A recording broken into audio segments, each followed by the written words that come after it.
Hello people, welcome back to our channel. So ఇప్పుడు మనం travelling గురించి కొన్ని మాట్లాడుతున్నాం. Travelling is a wonderful thing darlings. Explore this world how much you can. ఈ ప్రపంచం చాలా పెద్దది మామ. మీరేం చేస్తున్నారని ఎవరన్నా అడిగితే ఐఎమ్ ఏ ట్రావెలర్ అని చెప్పాలంటుంది మామ. నాకు కొలంబస్, వాస్కోడగామా వాళ్ళ లెక్క వరల్డ్ ని ఎక్స్ప్లోర్ చేయాలని ఉంది. మనకు వీలైనంత మనం తిరిగేద్దాం మామ. ఇయర్లీ వన్స్ ఏదో ఒక కొత్త ప్లేస్ ని ఎక్స్ప్లోర్ చేసానికి బాగుంది మామ. ఆ కిక్కే వేరు. ఈ ప్రపంచం ఒక పెద్ద పుస్తకం డార్లింగ్. నువ్వు మీ ఊళ్ళోనే పుట్టి మీ ఊళ్ళోనే చస్తే నీకు ఒక్క పేజ్ మాత్రమే తెలుసు అని అర్థం. మీకు వీలైనటువంటి ప్రదేశాలన్నీ కవర్ చేయండి. సో ఇప్పుడు మీరు చూస్తున్నది నేను సౌత్ లో కవర్ చేసినటువంటి ప్లేసెస్ అనమాట. జస్ట్ ఇమాజిన్ వన్స్ డార్లింగ్స్, మనం మన భారతదేశం యొక్క చిట్ట చివరి రోడ్డు దగ్గరుండి మన పక్క దేశమైనటువంటి శ్రీలంకని 18 కిలోమీటర్ల దూరం నుంచి చూస్తుంటే ఫీల్ ఎట్లుంటుందో మీ ఊహకే వదిలేస్తున్నాము. సో ప్రజెంట్ మన డెస్టినేషన్ వచ్చి ధనుష్కోడి అనమాట. That which is located in Tamil Nadu. మనం మన భారతదేశం యొక్క చిట్ట చివరి ప్రదేశానికి వెళ్లి శ్రీరాముడు తన వానర సైన్యం సహాయంతో నిర్మించినటువంటి రామసేతువు ఉన్నటువంటి ప్రదేశాన్ని మనం ఎక్స్ప్లోర్ చేసానికి వెళ్తుంటే ఆ ఎగ్జైట్మెంట్ మాత్రం నెక్స్ట్ లెవెల్లో ఉండే మామ. సో ఇప్పుడు ఈ వీడియోలో మనం ఇప్పుడు ఆ ధనుష్కోడి యొక్క స్పెషాలిటీ ఏంది, దాని హిస్టరీ ఏందని చెప్పి తెలుసుకుందాం మామ.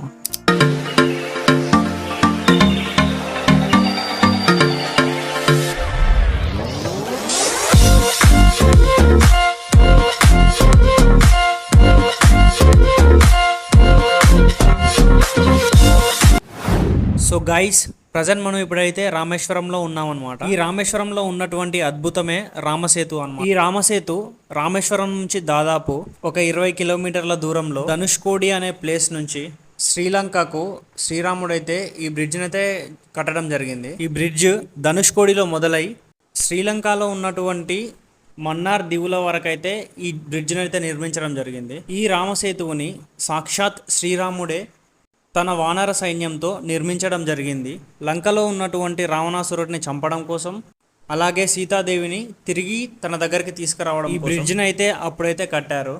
ఈ రామసేతువు కట్టడానికి వాడినటువంటి రాళ్ళు అయితే ఇప్పటికీ కూడా ఆ సముద్రంలో ఆ రాళ్ళు అలానే తేలుతూ ఉంటాయి. సో రామేశ్వరంలో ఉన్నటువంటి ధనుష్కోడికి మనం వెళ్ళామనుకో, ఆ రాళ్ళనైతే ఇప్పటికి కూడా మనం చూడొచ్చు. ప్రజెంట్ మనం ఇప్పుడు ఈ వీడియోలో రాముడు కట్టినటువంటి రామసేతువుని అండ్ ధనుష్కోడి అనేది ఒక బ్యూటిఫుల్ సిటీ అనమాట. ఇంతకు ముందు ఇప్పుడైతే అది ఒక గోస్ట్ సిటీ లాగా మారిపోయింది. దాని యొక్క రీజన్ ఏంది అని చెప్పేసి ఈ వీడియోలో అయితే ప్రధాన మనం ఇప్పుడు చూద్దాం.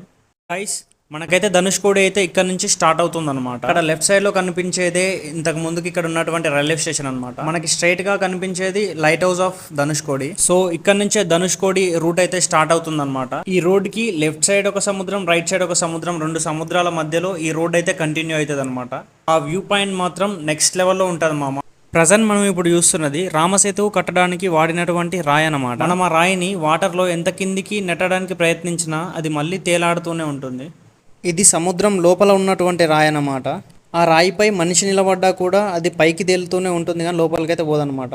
సో ప్రీవియస్ మనం మాట్లాడుకున్నట్టు రామేశ్వరం నుంచి ధనుష్కోడికి వెళ్లే ముందు ఒక అద్భుతమైనటువంటి ఊరైతే ఉండేదన్నమాట. 1960లో వచ్చినటువంటి అతిపెద్ద తుఫాను దాటికి మొత్తం ఈ రామేశ్వరంలో ఉన్నటువంటి ప్రాపర్టీస్ కానీ అన్నీ మాత్రం కొలాప్స్ అయిపోయినాయి అనమాట. సో ప్రజెంట్ మనం ఇప్పుడు చూస్తున్నది 1960 కాలంలో కట్టినటువంటి చర్చ్ అనమాట. ఆ చర్చ్ అసలు చూసానికి చాలా పెద్దగా కనిపిస్తుంది అనమాట. ఆ కాలంలోనే ఆ చర్చిలోకి 500 మందికి పైగా ప్రేయర్ చేసుకోనికి వచ్చేవాళ్ళంట. ఆ తుఫాన్ దాటికి ఆ చర్చ్ యొక్క గోడలు తప్ప ఏమీ మిగలలేదు అక్కడ మనకి. అక్కడ కూలిపోయినటువంటి గోడలు, వాళ్ళు వాడినటువంటి శిథిలాలు తప్ప అక్కడ మనకేం లేవు అనమాట. ఆ చర్చ్ ఎగ్జిట్ నుంచి బయటికి వచ్చేసరికి ఒక బ్యూటిఫుల్ లొకేషన్ అయితే మనకు కనిపిస్తుంది. అదే ఈ శాండ్ బీచ్ అనమాట. 1964లో వచ్చినటువంటి తుఫాన్ దాటికి ఒక అద్భుతమైనటువంటి చర్చ్ అయితే కూలిపోయింది అనమాట. సో ఇక్కడ పక్కనే మనకు ఒక రైల్వే స్టేషన్ కూడా ఉండేదంట. ఆ కాలంలోనే ఒక పెద్ద రైల్వే స్టేషన్. సో అక్కడ సంభవించినటువంటి తుఫాన్ దాటికి అక్కడ ఉన్నటువంటి రైల్వే స్టేషన్ కూడా కూలిపోయింది అనమాట పూర్తిగా. సో అది కూలిపోవడంతో పాటుగా అక్కడ ఉన్నటువంటి 1500 మంది ప్రజలు కూడా ఆ తుఫాన్ దాటికి బలయ్యారంట. ఇప్పటికీ కూడా ఆ రైల్వే స్టేషన్కి సంబంధించినటువంటి ఆనవాళ్ళు ఇప్పటికీ అలాగే ఉన్నాయి, చూడండి ఒకసారి. సో ఆ తుఫాన్ దాటికి ఈ ధనుష్కోడిలో ఉన్నటువంటి అందమైన ఊరు, ఆ రైల్వే స్టేషన్ కానివ్వండి, ఆ చర్చెస్ కానివ్వండి, మొత్తం అయితే ఆ తుఫాన్కి కొట్టుకుపోయాయి అనమాట.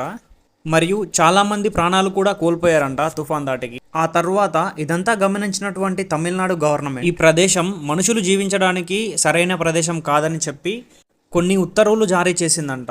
సో అక్కడైతే ఇప్పుడు చేపలు పట్టేటువంటి జాలర్లు తప్ప ఎవరు అక్కడ నివాసం ఉండడం లేదనమాట ఇప్పుడైతే. సో ప్రజెంట్ మనం ఇప్పుడు చూస్తున్నది అయితే ఓల్డ్ రైల్వే ట్రాక్ అనమాట. ఆ రైల్వే ట్రాక్ అయితే ఇప్పటికి కూడా అలానే ఉందన్నమాట. సో గాయస్, ప్రజెంట్ మనం ఇప్పుడు చూస్తున్నది అయితే రామసేతుకు వాడినటువంటి తేలే రాళ్ళు అనమాట. అవి ఆ రాళ్ళు అయితే ఏ విధంగా నీళ్ళలో తేలియాడుతున్నాయో మనమైతే క్లియర్గా చూడొచ్చు ఈ వీడియోలో. ఈ రాళ్ళు ప్రపంచం మొత్తంలో ఎక్కడ దెవలాడినా కానీ దొరకవన్నమాట, ఒక ధనుష్కోడిలో తప్ప. సో ఈ రాళ్ళ యొక్క స్పెషాలిటీ అయితే చూడనీకైతే చాలా ఆశ్చర్యంగా కనిపిస్తుంది మనకి. మనం ఆ రాళ్ళని పట్టుకొని నీళ్ళలోకి ఎంత నెట్టినా కూడా అవి మళ్ళీ పైకి వెళ్ళి తేలియాడుతూనే ఉంటాయి అన్నమాట.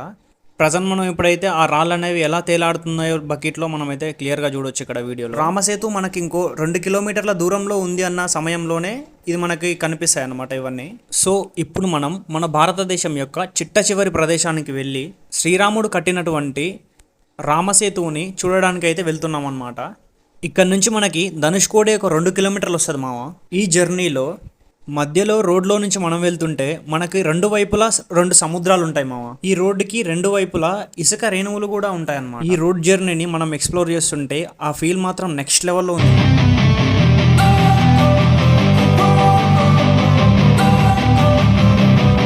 Don't wanna sleep in, cause I got something to prove. I gotta take what I hate and finally make a move. I think of you and all the shit you don't do. Well, I'm so మనకి ఇక్కడ నుంచే ధనుష్కోడి అనేది start అవుతుంది అనమాట.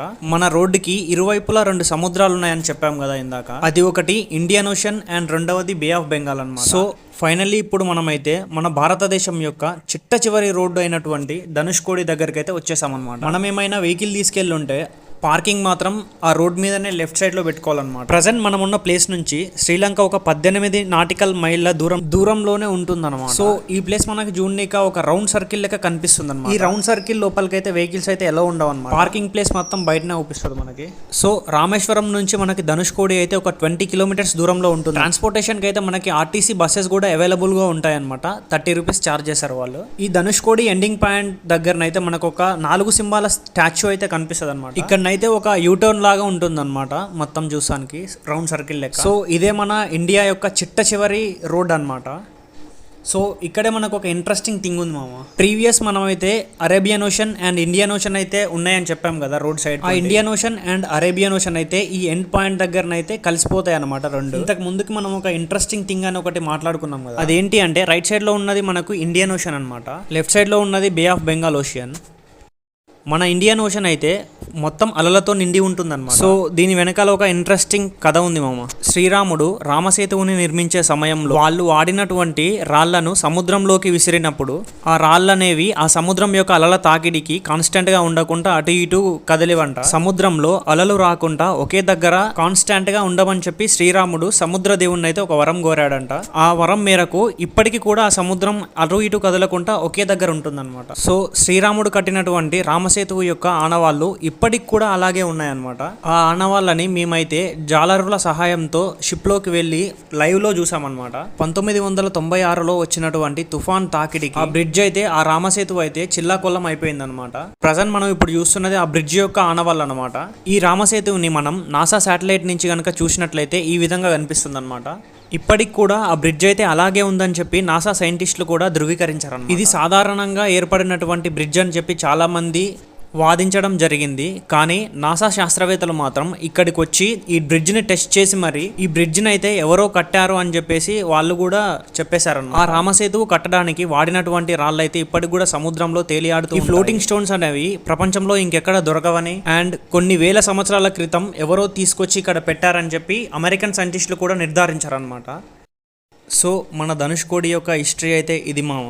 ఎంతో మందికి ఇది ఒక డ్రీమ్ డెస్టినేషన్ అనుకుంటా మామ. 18 నాటికల్ కిలోమీటర్ల దూరం నుంచి శ్రీలంకను చూస్తూ సాక్షాత్ శ్రీరాముడే కట్టినటువంటి రామసేతువుని సందర్శిస్తూ Indian and Bay of Bengal 2 సముద్రాల మధ్యలో నుంచి మన భారతదేశం యొక్క చిట్ట చివర ప్రదేశాన్ని మనం ఎక్స్ప్లోర్ చేస్తుంటే ఆ ఫీల్ మాత్రం లిటరల్లీ నెక్స్ట్ లెవెల్లో ఉంది మామ. One of the best place to explore in India అంటే నేను చెప్పగలుగుతా మామ.